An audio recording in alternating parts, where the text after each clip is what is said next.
یہ تو ایوان اقتدار میں بیٹھے ہوئے لوگوں کو یہ سوچنا چاہیے، جو فیڈرل گورنمنٹ میں بیٹھے ہیں، یہ صوبائی گورنمنٹ کا 90% ریونیو جو یہاں سے پے ہو رہا ہے، ان کو یہ سوچنا چاہیے کہ اس شہر کو بہتر سے بہتر بنایا جائے۔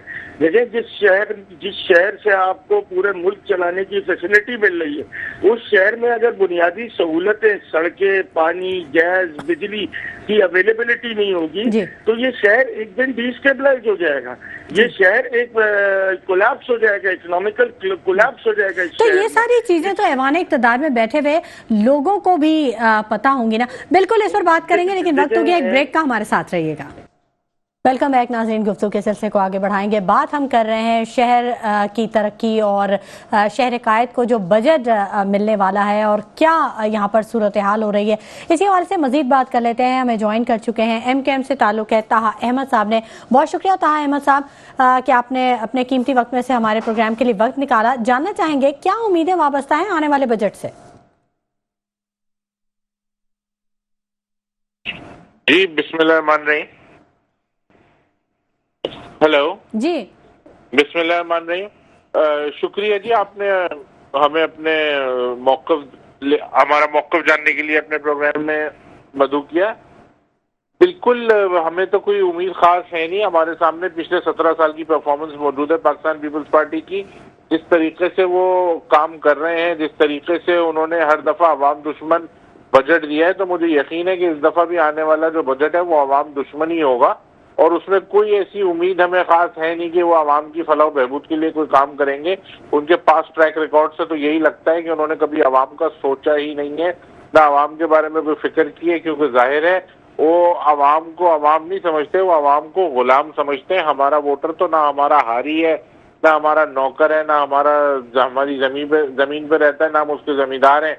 تو ہمارا ووٹر تو ہم سے سوال کرتا ہے، وہاں معاملات مختلف ہیں۔ وہاں تو وہ الیکٹیبلز کی سیاست ہے، جہاں پہ ان کو ووٹر کو اس طرح سے جواب نہیں دینا پڑتا۔ تو ظاہر ہے وہ اپنے ووٹر کا، عوام کا کبھی خیال نہیں کرتے۔ ہماری مجبوریاں مختلف ہیں، ان کے حالات مختلف ہیں، تو ہمیں کوئی ان سے خاطر خواہ امید نہیں ہے۔ لیکن ہاں، ہم نے اپنی تجاویز رکھی ہیں، ہم نے اپنی تجاویز دی ہیں۔ ہم نے کیا تجاویز دی ہیں طاہا احمد صاحب؟ کچھ شیئر کریں گے؟ بالکل جی، ہر تمام ایم پی ایز نے اپنے اپنے حلقے کے مطابق تجاویز دی ہیں۔ ہم نے جو بنیادی بات کی ہے وہ یہ ہے کہ سب سے امپورٹنٹ بات جو ہے وہ یہ ہے کہ اس شہر میں جو بنیادی ضروریات ہیں اس کا ہی فقدان ہے۔ آج آپ دیکھیں، پانی کا مسئلہ اس شہر میں اتنا بڑا مسئلہ بن چکا ہے۔ پانی ایک بنیادی ضرورت ہے جو نہ کہ صرف انسانوں کے لیے بلکہ ہر جاندار کے لیے ضروری ہے، لیکن وہی پانی جو ہے وہ لوگوں کو دستیاب نہیں ہے۔ لیکن اگر آپ پیسے دے کے چاہیں تو جتنا چاہے پانی خرید لیں۔ جو سہولت حکومت کی ذمہ داری ہے ٹیکس کے عوض ہمیں دینے کی، وہ بھی بیچی جا رہی ہے اسی شہر میں۔ اسی شہر میں اللیگل ہائیڈرنٹس بھی چل رہے ہیں، اسی شہر میں ایک واٹر مافیا بھی موجود ہے، ڈمپر اور ٹینکر مافیا کے ساتھ ساتھ، جو دن دہاڑے اس ہمارے ہی پانی کو چوری کر کے ہمیں ہی پیسوں کے بدلے دے رہا ہے۔ تو یہ تو لاقانونیت جو ہے وہ اپنے عروج پہ، اس کو دیکھ کے ایسا لگتا ہے کہ قانون نام کی اور حکومت نام کی کوئی چیز موجود ہی نہیں ہے۔ نہیں، قوانین تو ہیں لیکن عمل درآمد نہیں ہے۔ جی قوانین بھی امپلیمنٹیشن تو آخر 17 سالوں سے کیوں سب آنکھیں بند کر کے بیٹھے ہوئے ہیں؟ اگر آپ یہ کہہ رہے ہیں کہ 17 سالوں میں پیپلز پارٹی نے کوئی نہیں دی، کچھ ڈیلیور نہیں کیا، تو پھر اپوزیشن کا کردار پہ تو بہت بڑا سوال ہے۔ دیکھیں جی، بالکل اپوزیشن کے کردار پہ کوئی سوال نہیں ہے۔ اس کی وجہ یہ ہے کہ اپوزیشن جو ہے وہ جب حکومت میں تھی تو پوری دنیا نے دیکھا، صرف پاکستان میں نہیں، دنیا کے جو انٹرنیشنل ادارے ہیں ان کی رپورٹس کے مطابق اس شہر میں جتنا جیسا اور جو بھی کام ہوا ہے وہ متحدہ قومی موومنٹ کے مختلف ادوار میں ہوا ہے۔ اور جب یہ لوگ حکومت میں آئے ہیں پاکستان پیپلز پارٹی، تو آپ کے سامنے اکنامکس جو ہمارا مختلف انڈیکس ہیں اس کے مطابق جو ہے وہ آپ تمام لوگوں کے سامنے کہ ڈیٹوریشن ہی ہے۔ چاہے آپ انٹرنیشنل اداروں کی بات کریں، اکنامکس انٹیلیجنس یونٹ کی بات کریں، ٹرانسپیرنسی انٹرنیشنل کی بات کریں، جتنے ادارے ہیں ان کی رپورٹس کے مطابق اس صوبے کے اور اس شہر کے حالات جو ہیں وہ ڈیٹوریٹ ہوئے ہیں۔ تو اس میں کوئی ہم سیاست کرنے کے موڈ میں نہیں ہے. یہ بنیادی حقوق کا مسئلہ ہے, اس میں ہم کوئی ڈرٹی پالیٹکس نہیں کریں گے. ہم اپنے لوگوں کے حقوق کے لیے کل بھی لڑ رہے تھے, آج بھی لڑیں گے اور آئندہ بھی لڑیں گے. آپ کہتی ہیں اپوزیشن پہ سوالیہ نشان ہے. میٹرک انٹرمیڈیٹ میں بچوں کے نمبر اس اپوزیشن نہیں کھڑے ہو کے بڑھوائے. اس شہر کی آبادی کو اگر کسی نے صحیح گنوایا ہے تو متحدہ قومی موومنٹ پاکستان نے گنوایا ہے. اس شہر کی حلقہ بندیوں کو اگر کسی نے درست کرایا ہے تو وہ متحدہ قومی موومنٹ پاکستان نے کرایا ہے. سندھ بلڈنگ کنٹرول اتھارٹی کا جو ابھی ان لوگوں نے ایک آرڈیننس, ایک نوٹیفیکیشن جاری کیا تھا کہ جس کی وجہ سے ریزیڈینشیل پراپرٹی پہ کمرشل ایکٹیویٹی ہو سکتی ہے, اس کو اگر کسی نے واپس کرایا ہے تو متحدہ قومی موومنٹ پاکستان نے یہ کرایا تو بہت اچھی بات ہے طاہر احمد صاحب کہ آپ اچھا کام کر رہے ہیں, عوام کی فلاح و بہبود کے لیے کام کر رہے ہیں. اس پر بھی تھوڑا سا ضرور فرما دیجیے گا کہ کیا میئر کراچی اور سندھ حکومت کے درمیان کوئی کانفلکٹ ہے؟ کیوں نہیں میئر کراچی جو ہیں وہ اس طرح سے با اختیار نظر آ رہے ہیں؟ کیونکہ اب تو پیپلز پارٹی کا میئر بھی ہے, پیپلز پارٹی کے وزیر اعلیٰ بھی ہیں, پھر بھی معاملات جو ہیں وہ بہت اچھے نہیں ہیں. یہ سوال تو ہمارا پیپلز پارٹی سے بنتا ہے کہ چلیں جی, آپ اپنے میئر کو اختیارات دینے سے کیوں ڈر رہے ہیں؟ جیسے تیسے کر کے آ گیا آپ کا میئر. کیا آپ کو اس بات کا یقین ہے کہ آپ کا میئر دوبارہ نہیں آئے گا؟ جو آپ ڈر رہے ہیں کہ یار اگر اگلا جو میئر آئے گا اس کے پاس بھی اختیارات نہ چلے جائیں, تو ہم تو یہاں تک کہتے ہیں بھائی آپ اپنے میئر کو دیتے ہیں, جب ہمارا میئر آئے تو واپس لے لینا. اسی میئر سے کوئی کام کرا لو, اس شہر میں کچھ لوگوں کی فلاح و بہبود ہو جائے گی. آج وزیر اعلیٰ آپ کے, صدر پاکستان آپ کے, چیئرمین سینیٹ آپ کے, وفاق میں سارے آئینی عہدے پیپلز پارٹی کے پاس ہیں.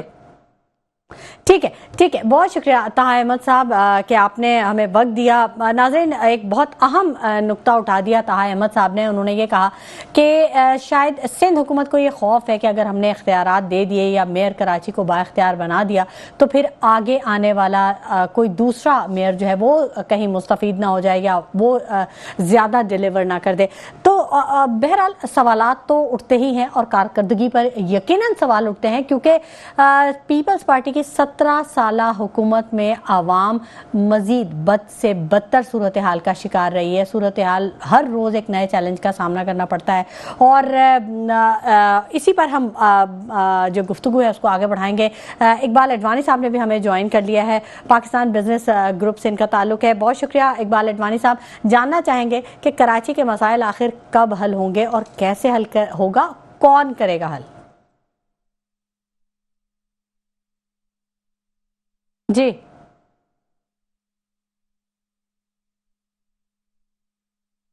اقبال اڈوانی صاحب, میری آواز اگر آپ تک پہنچ رہی ہے تو بتائیے گا کہ کراچی کے جو مسائل ہیں ان کا ذمہ دار کون ہے اور کیسے حل کیے جا سکیں گے؟ دیکھیں, اب کراچی کے مسائل کا ذمہ دار کسی ایک کو تو ہم نہیں ٹھہرا سکتے ہیں, لیکن یہی بات ہے کہ ابھی ان حالات میں اگر دیکھا جائے تو سندھ گورنمنٹ کے اوپر بات آتی ہے, اور اس بار تو میئر بھی ان کا ہی ہے, گورنمنٹ بھی ان کی ہے. تو آج کی تاریخ میں جو مسائل ہیں تو یہ تو گورنمنٹ کے اوپر ہی آتا ہے, اس میں تو کوئی دو رائے نہیں ہے. تو اقبال اڈوانی صاحب, ظاہر ہے آپ بھی بڑی گہری نظر رکھتے ہیں, کیا لگتا ہے آپ کو کیوں میئر کو اختیارات نہیں دیے جا رہے؟ اس کو اختیارات نہیں دیے جا رہے؟ میئر کو اختیارات تو انہی تو پارٹی ہے, ایک ہی تو پارٹی, اگر نہیں دے رہے تو ان کے آپس کے کچھ پرابلم ہوئے نا. ہم کیا کہہ سکتے ہیں اس کو؟ یہ کہا جاتا تھا کہ بھائی میئر جو تھا وہ کراچی میں ہند حکومت کسی اور کے ہاتھ میں تھی, میئر کسی اور پارٹی کا تھا, اور اس وجہ سے کام نہیں ہو رہا تھا. ابھی تو اگر کوئی ایسا ایکسکیوز بھی نہیں ہے, سندھ گورنمنٹ بھی ان کے پاس ہے, میئر بھی ان کا ہے, اگر کام نہیں ہو رہا تو میئر آ کے جواب دیں, پریس کانفرنس کریں, بتائیں کیا وجہ ہے. بجٹ آنے والا ہے, کراچی کو کیسے دیکھتے ہیں آپ؟ کراچی کو کچھ ملے گا کراچی کے شہریوں کو؟ نہیں, مجھے تو لگتا ہے وہی جو پہلے ہوا اسی طرح چلے گا. کراچی کے ساتھ ناانصافیاں تو پہلے بھی ہو رہی تھی اور ابھی بھی ہو رہی ہے. یعنی سب سے زیادہ انکم جنریٹ کرنے والا سٹی کراچی ہے, لیکن مجھے تو نہیں لگتا کہ کبھی اس کے ساتھ انصاف ہوا ہے, اور اس بار بھی یہی لگ رہا ہے انصاف والی بات نظر نہیں آ رہی. اور اب آپ دیکھ رہے ہیں اب بجٹ تو آئے گا تب آئے گا, ابھی بھی تو دیکھ لیں کیا حالات چل رہے ہیں کراچی کے, کون سی سڑک صحیح سلامت ہے, لا اینڈ آرڈر دیکھ لیں, سڑکیں دیکھ لیں, مجھے تو نہیں لگتا کوئی بھی چینجنگ آ رہی ہے. لیکن ترقیاتی کام تو کافی تیزی سے اب جاری نظر آ رہے ہیں, کام ہوتا ہوا نظر آ رہا ہے اڈوانی صاحب. وہ ترقیاتی کام ہو بھی جاتے ہیں, کچھ سڑکیں بن بھی جاتی ہیں, لیکن وہ سڑکیں پھر فوراً ٹوٹ بھی جاتی ہیں, آپ نے دیکھا ہے. تو وہ تو اس ترقیاتی کام کا کیا ریزلٹ؟ اگر آپ کو کچھ کام نظر آ رہا ہے, اچھی بات ہونا چاہیے, پہلے سے بہتر ہو رہا ہے, نظر آ رہا ہے, لیکن وہی سڑکیں بعد میں کچھ عرصے بعد وہی سڑکیں ٹوٹ جاتی ہیں. ترقیاتی کام تو پتہ نہیں ہم پچھلے کتنے سالوں سے دیکھ رہے ہیں,